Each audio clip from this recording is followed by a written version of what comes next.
Hello and welcome to Synergy 365 Day 6. Two things today. One more on the personal side. First, I want to talk about, process and creativity. And then on the business side, we talked about this a little bit earlier this week, but I want to reiterate the importance for operational excellence this year, supported by being honest about the talent you have. So I just say it like that in terms of like operational excellence through being very transparent and honest about the talent you have on your org chart. So first, process and creativity. I think that at least the way I came up, you were told that either you were creative or you weren't. We all did a little finger paint and stuff like that, but there were people who seemed more creative and they were artsy people. And then there was folks that go into accounting, like business, more serious people. And I used to think that you were one way or the other. And as I've grown, I think I've learned that we all have some creative spark in us. It just may not look like everyone else's. And what video creation, content creation has done for me is allowed me to reconnect with the creativity I used to have. I used to play the saxophone. I played the saxophone in the band, things of that nature. It's allowed me to tap back into that part of my nature. And when I say process, I want to share with you that I create all of this myself. It's a lot more efficient and economically feasible for me to shoot this and edit these things, because I don't do much editing on this, but to do most of this content creation on my own. But I didn't start there. Let's go back to when I very first started trying to make videos about 8 years ago. The reason why I did it was because it was out of spite.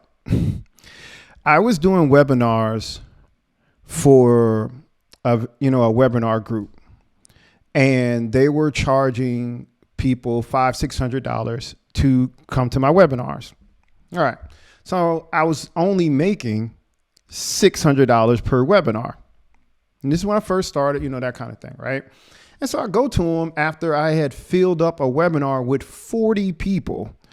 I was like, hey, is there any kind of profit share along with this? And, is there any way for me to get a little bit more? They were like, absolutely not the business model. I said, okay. So I had to make a decision. Because they were willing to give me, I think maybe 4 or 5 webinars per month. And I'm just out on my own, and that was stable. And it was a good add-on to the rest of the consulting work that I was doing. You see it out on the schedule, it's planned. And one thing I will say, not to knock it, but they were going to pay the $500-$600 whether or not 40 people showed up or whether or not one person showed up. So that's the trade-off with their business model. I said to myself, you know what? I need to learn how to do this webinar thing myself, or this content creation myself, so that then I can be both the talent and the producer of the content. And so 7-8 years ago, I bought my first camera and I started watching YouTube videos on how to do lighting, on how to do audio, on how to properly position and edit. And after 7-8 years, this is where it landed me. Now, let me just say this for you, and this is just how I am. If you ever want to create video, holla at me. I will cut your time in less than a year, maybe even 6 months, to show you this is what you need. I give you a list of what you need to buy, do's and don'ts, so that you can learn from the 6, 7, 8 years of trial and error that it took. Because you can go back and look on my YouTube channel and see how the picture quality and the audio has evolved over the years. And it's just all trial and error. So if you're interested in learning about this, either as a consultant or just for your own personal use, holla at me. All right.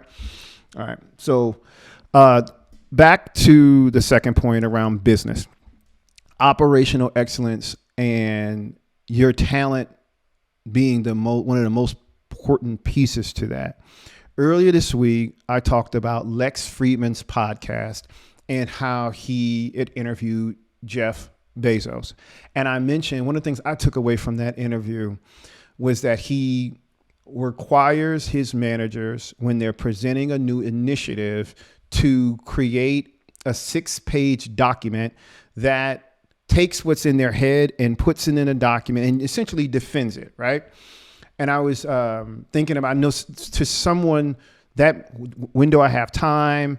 Nobody has time to put together a 6-page document, things of that, blah, blah, blah. I hear those perhaps excuses, but let me ask you this.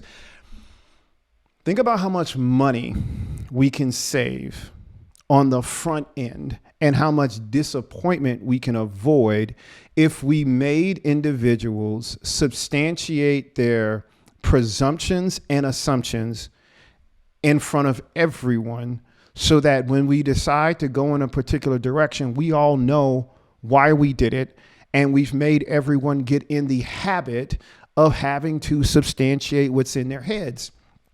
Okay. And let's be clear, maybe it's not a 6-page document.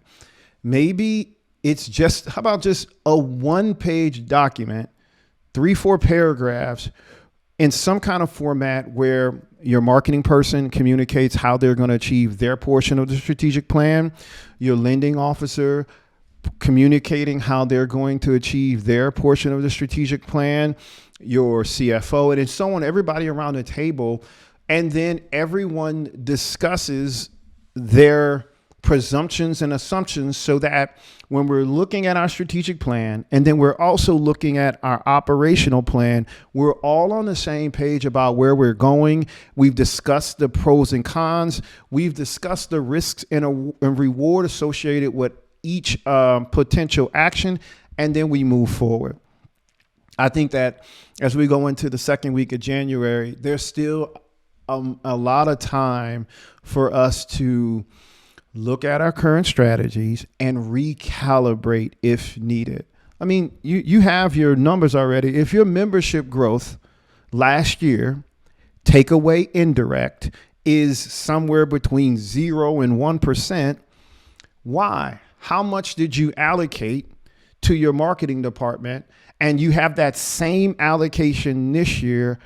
How are you going to get a different outcome if you're not asking these kind of questions? If you have a full lending department and you look last year, 85% of your loan growth came from participation sources as well as indirect sources, yet you have a loan administration, you have this loan. What's going to be different this year? And so being able to have these discussions, these harder discussions, I think that it helps to build a stronger, more cohesive senior management team, as well as I think we know where we stand and what things we need to adjust operationally to put us in a better position to hit our strategic goals. As we go into next week, I'm going to be talking more about collections, ALCO processes, and some other things to try to make sure that with this particular portion of our channel, we're continuing to provide value. See you soon.